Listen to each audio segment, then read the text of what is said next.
बात करें तो ये एक चैप्टर है लाइट, प्रकाश, जहाँ पर हम लाइट की प्रॉपर्टीज़ के बारे में आज हम बात करने वाले हैं। लाइट क्या है इस बारे में जानेंगे और उनकी प्रॉपर्टीज़ के बारे में जानेंगे। तो आप मेरे साथ जुड़े रहें और हम वीडियो को शुरू करें उससे पहले जैसा कि मैं आपको पहले भी बता चुका हूँ कि आप इसे सब्सक्राइब करें, चैनल को लोगों में प्रमोट करें, शेयर करें, बिकॉज नॉलेज रुकनी नहीं चाहिए, राइट। और डेफिनेटली मैं अपने कुछ अच्छे स्टूडेंट्स का नाम ज़रूर आज मेंशन करना चाहूँगा थ्रू इन द एंड। तो एंड तक वीडियो ज़रूर देखें, शायद आपका भी नाम उसमें हो, right. So we will start about this chapter that is light. It is in class 10th physics portion में है basically. Now we will start करते हैं। पहले हम इनकी प्रॉपर्टीज़ के बारे में बाद में जानेंगे। पहले हम क्या जानने की कोशिश करेंगे, पहले हम जानने की कोशिश करेंगे बेसिकली लाइट है क्या, व्हाट इज़ लाइट, राइट। तो एक बहुत सिंपल सी डेफिनेशन जो हम बचपन से पढ़ते आ रहे हैं लाइट के बारे में कि लाइट किसे कहते हैं। लाइट को हिंदी में प्रकाश बोलते हैं। और लाइट क्या बोलते हैं? It's a form of energy, it is form of energy, right, which enables us to see the object। क्या कहते हैं? which enables us to see any object, right? Okay, so because of the light we can see the object. Because of the light you are able to see this board and what I have written. Because of the light you are able to see my face, or because of the light you are able to see anything at your home. आप कोई भी चीज़ देख सकते हैं because of only the light. If there is no light, if there is darkness some kind in the night, when you sometime you have felt this experience, suddenly the power cut has been done and inverter is not giving the backup. So in that case what happens? So what we see, there are various examples in which we came to know about that it is a form of energy by which we are able to see the things in the night. मैंने भी जैसे example दे रहा था मैं आपको कि अचानक से लाइट कट जाए, अंधेरा हो जाए। In that case you are not able to see even the thing that you know that it will be here। मतलब आपको इतनी घर में अपने आदत होगी कि आपको पता होगा कि अलमीरा कहाँ है, बेड कहाँ है, बट फिर भी वो आपको विजिबल नहीं होगा। अगर हम उधर मूव करते हैं तो ये हम अंदाजे में मूव करते हैं बिकॉज ऑफ हम हैबिचुएट हैं उस चीज़ के, right. So this is the form of energy what we are going to discuss today about light, right. So what are the different properties of light we have at your standard? What we have to discuss is basically two things we are going to discuss. One is reflection and another is refraction. Both are look like same in the words. If you see reflection, refraction, generally आप ध्यान नहीं देंगे और mistake हो जाती है reflection और refraction को समझने में। in Hindi if you see that is reflection is considered as paravartan and refraction is known as apavartan, right। Reflection को क्या बोलते हैं आप हिंदी में? परावर्तन, और ये अपवर्तन, राइट, अपवर्तन, राइट, परावर्तन। अब हम एक एक प्रॉपर्टी के बारे में यहाँ पर आज हम बात करने वाले हैं और उनके बारे में जानेंगे डिटेल में।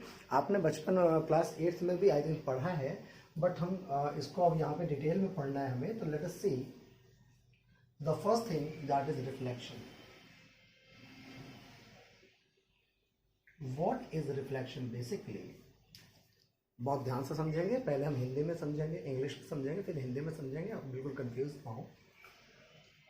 रिफ्लेक्शन का मतलब होता है when a ray of light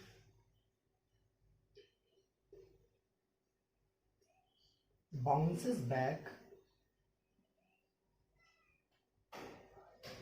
in the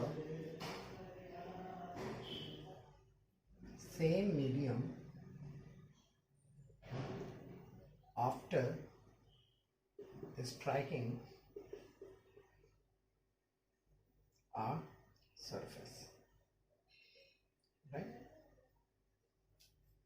किसी भी सरफेस से स्ट्राइक करने के बाद जब लाइट रे वापस उसी मीडियम में लौट जानी है, सो इस प्रोसेस को रिफ्लेक्शन कहते हैं। This is considered as reflection, right. अब मैंने यहाँ पे कहीं भी प्लेन सरफेस नहीं लिखा है, स्मूथ सरफेस नहीं लिखा है, क्योंकि जब हम डिटेल में बात करते हैं तो रिफ्लेक्शन हर तरीके के सरफेस से आपको मिल सकता है। बस फर्क ये होगा कि कुछ रिफ्लेक्शन में लॉ ऑफ रिफ्लेक्शन फॉलो होंगे और कुछ में नहीं होंगे, राइट। तो यहाँ पर बेसिकली दो तरीके की रिफ्लेक्शन की बात आती है आपके पास। एक प्लेन सरफेस का रिफ्लेक्शन होता है, दूसरा रफ सरफेस का रिफ्लेक्शन होता है। तो अभी हम फिलहाल देखेंगे प्लेन सरफेस के रिफ्लेक्शन की बात करेंगे। तो अब इस चीज़ को ज़रा इस डायग्राम के थ्रू समझेंगे और कुछ नॉमेनक्लेचर्स यहाँ पे समझेंगे हम ध्यान से, बहुत ध्यान से समझना है और कोई जल्दी नहीं है, आराम से समझेंगे, ठीक है।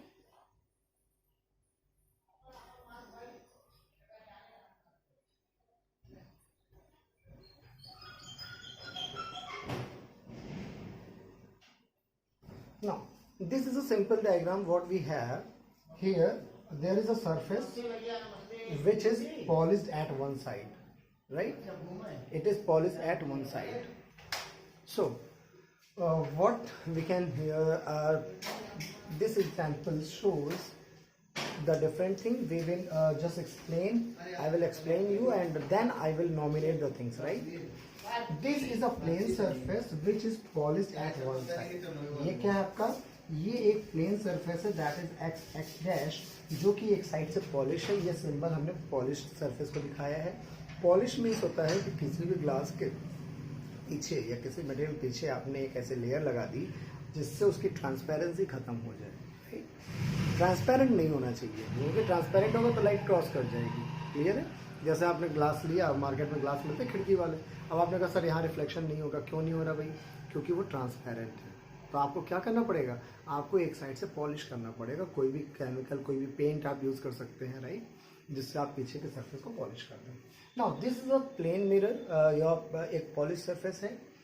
इस सरफेस के जो परपेंडिकुलर लाइन ड्रॉ है ना, ये आपको देख रहे हैं, ये लाइन ड्रॉ है। This line is considered as, ये जो परपेंडिकुलर लाइन दिख रही है इसे हम बोलते हैं बेटा नॉर्मल। क्या बोलते हैं? नॉर्मल बोलते हैं, ठीक है। जो भी कभी भी समझिए कैसा भी सरफेस हो, लाइक दिस वन, इसके परपेंडिकुलर आप कुछ ड्रॉ कर देंगे तो ये इसके लिए नॉर्मल कहलाएगा, ठीक है। तो नॉर्मल मतलब क्या होता है? एक ऐसा लाइन, एक ऐसी इमेजिनरी लाइन जो सरफेस के परपेंडिकुलर हो, ठीक। Now, if you see, there are two rays. One is incoming, a ray of light which is coming towards the surface, and another is a ray of light which is going away from the surface, right? So, the beam of light or the ray of light which is coming towards the surface is known as incident ray. Incident ray. Right, this is considered as incident ray, and the ray of light which is moving away, right, from the surface, this is known as reflected ray, ठीक है। this is known as reflected ray. I hope यहाँ तक आपको समझ में आया होगा। The ray of light which is falling on the surface is incident ray, and the ray of light which is moving away from the surface is known as the reflected ray, and the perpendicular to the surface is known as normal. Clear? Now see, another thing what we have to going to discuss, the angle between normal and incident ray. The angle between normal and incident ray is known as angle of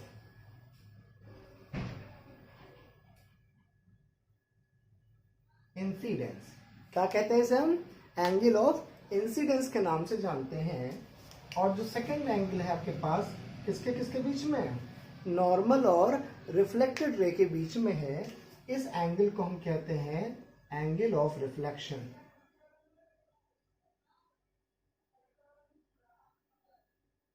angle of reflection, right, clear है। तो angle of incidence को हम आई angle से denote करते हैं, that means ये क्या हो गया? आई एंगल हो गया, ठीक है। और एंगल ऑफ रिफ्लेक्शन को एंगल आर से डिनोट करते हैं, तो ये क्या हो गया? आर हो गया। ये तो बेसिक डायग्राम हो गया, डेफिनेशन हो गया किसका? रिफ्लेक्शन का। Now again see, when a ray of light bounces back in the same medium, when it strike on a surface this is known as reflection. Medium का मतलब है कि जिस एरिया में, जिस मीडियम कहने का मतलब एक ऐसा स्पेस, जैसे अभी आप इस रूम में मैं पढ़ा रहा हूँ तो यहाँ पे क्या मीडियम है, ये एयर एक मीडियम है, राइट। अगर मैं पानी के अंदर जाके पढ़ा रहा होता तो मीडियम क्या होता, वाटर मीडियम होता, राइट। तो लाइट जिस मीडियम में आई थी उसी मीडियम में टकरा के वापस चली गई, तो this process is known as reflection. Clear है। अब हम बात करेंगे लॉज ऑफ रिफ्लेक्शन के बारे में।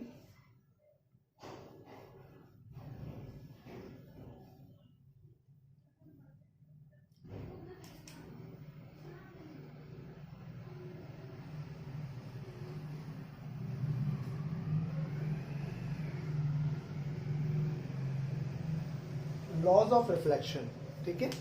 नाउ सी, मैं एक साइड में छोटा सा डायग्राम बनाऊंगा।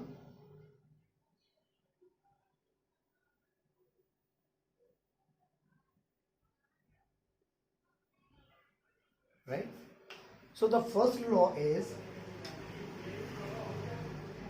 मैं लैंग्वेज में नहीं लिख रहा हूं, मैं आपको सिंपल सी बात करता हूं। इंसिडेंस रे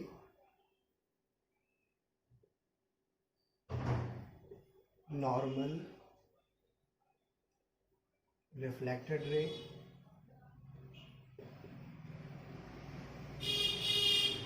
all lies at same plane at same point, ठीक है। Incident ray, normal, reflected ray all lies at same plane at same point, ठीक है। अब ध्यान से देखते पड़े इस पर, ये इंसिडेंट रे है, ये नॉर्मल है, ये रिफ्लेक्टेड रे है, तीनों इस सरफेस पर एक ही प्लेन पर हैं और एक ही पॉइंट पर आपको मिल रहे हैं, राइट। तो ये पहला है। दैट मीन्स इसका मतलब क्या हुआ कि ये कंडीशन तो करेक्ट है, क्योंकि ये इंसिडेंट रे होगी बेटा आपकी, ये नॉर्मल हो गया आपका, और ये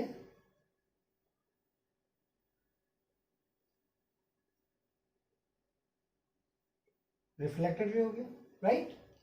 लेकिन अगर कोई आपसे कहे सर ऐसा नहीं, हमें ऐसा डायग्राम बनाना है कि ये हमारा एक प्लेन मिरर हो गया, प्लेन सरफेस हो गया, ये नॉर्मल है भाई, ये इंसिडेंट एंगल है, रे है, और ये रिफ्लेक्टेड रे, तो क्या ये करेक्ट होगा? ये बिल्कुल करेक्ट नहीं है, ध्यान रखिएगा। तीनों सेम प्लेन पर है, बिल्कुल सही है, लेकिन तीनों एक पॉइंट पर नहीं है। तीनों को एक पॉइंट पर होना भी मैंडेटरी कंडीशन है रिफ्लेक्शन के पहले लॉ की। क्लियर? चलिए, आई होप आप एंजॉय कर रहे होंगे। इसके बाद हम सेकेंड लॉ पे आते हैं, फिर हम इस टॉपिक को आज यहीं पर बाइंड अप करेंगे और फिर अगले वीडियो में हम आगे डिस्कस करेंगे इसके। सेकेंड कहता है कि एंगल ऑफ इंसिडेंस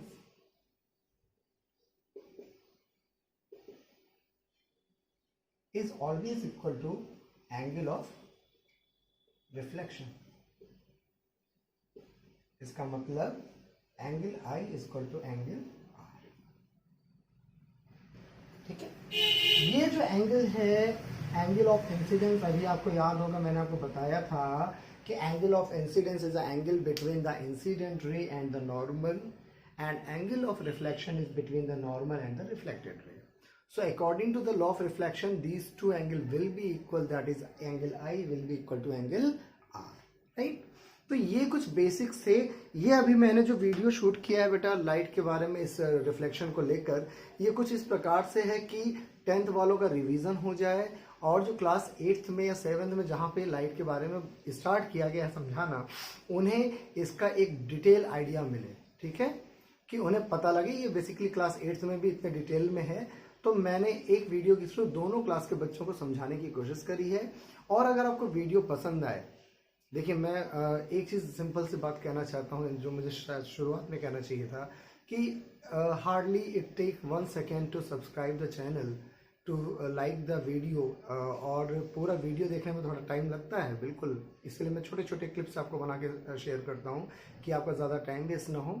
साथ ही साथ अगर वीडियो पसंद आए तो लोगों में शेयर करने में प्लीज़ हेजिटेट नहीं करिए, because of in this way we can communicate, we can share our knowledge to you all across the world, and that is why the channel name what I have suggested every time, that is Let's Explore Knowledge, because of we are going to explore our knowledge among all the peoples, right? So with these statement अभी मैं इसे यही conclude करता हूँ. हम अपने next video में हम स्टार्ट करेंगे क्लास 10th के लेवल का, दैट इज स्फेरिकल मिरर्स, और फिर हम वहाँ पे इमेज फॉर्मेशन देखेंगे. ध्यान से देखिएगा, इमेज फॉर्मेशन बहुत अच्छा कंसेप्ट है, बहुत अच्छा टॉपिक है, थोड़ा सा अटेंशन आपका चाहिए होगा तो वो बहुत ईजिली आपको समझ में आएगा. इस बात की श्योरिटी मैं आपको देता हूँ. तब तक के लिए नमस्कार, और आप सब घर पर रहें, सुरक्षित रहें, और साथ में पढ़ाई करते रहें, और एक साथ कहें let's explore knowledge. Thank you, class.